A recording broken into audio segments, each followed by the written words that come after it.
Good for that. Good for that. అంటే ఒక influencer అని తనకు తాను చెప్పుకుంటున్నాడు. ఒక ఫాలోయింగ్ ఉంటే ఏదైనా చేయొచ్చు అనే దానికి ఇక్కడి నుంచి తర్వాత వాళ్ళు ఎవరైనా చేయాలంటే గనక కొంచెం భయపడతారు. యా, అంటే పోర్ట్రేట్ అన్నది అలా పోర్ట్రేట్ చేయకూడదు. ఇట్స్ ఎ క్రైమ్ అంతే. అది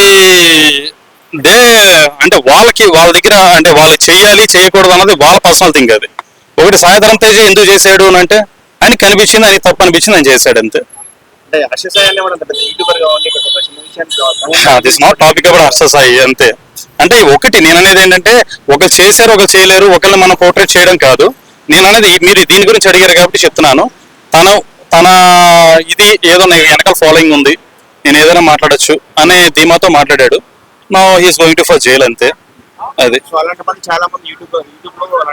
it will make some sense అంతే. ఇప్పుడు ఏంటంటే ఇలా చేస్తే మనం ఇలా మాట్లాడితే మనం ఇలాగా పోర్ట్రేట్ చేస్తే ఏంటంటే మనకి ఇలాగ జరుగుతుంది అని చెప్పి తర్వాత ఏమైనా తగ్గచ్చు. అసలు ఈ ట్రోలింగ్ అనేది మంచిగా అంటారా అంటే యూట్యూబ్ అన్నది కానీ లేదంటే ఈ సోషల్ మీడియా అన్నది కానీ ఓన్లీ అంటే ఒకళ్ళ మీద బతికేది ఐ థింక్ సో.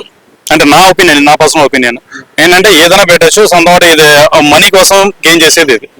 ఓకేనా? ట్రోలింగ్ అన్నది అంటారా ఏదైనా పాజిటివ్ పరంగా నవ్వుకునే దాకా ఉంటే పర్లేదు. నవ్వుకునే దాని దగ్గర నుంచి ఇంకా కొంచెం స్థుమించి అది బంధాల దగ్గర నుంచి మన పర్సనల్ ఐ మీన్ మన కల్చర్ ఎగనెస్ట్ కల్చర్ దాకా వెళ్తుంది కదా. ఇట్ ఈస్ నాట్ గుడ్ అంతే.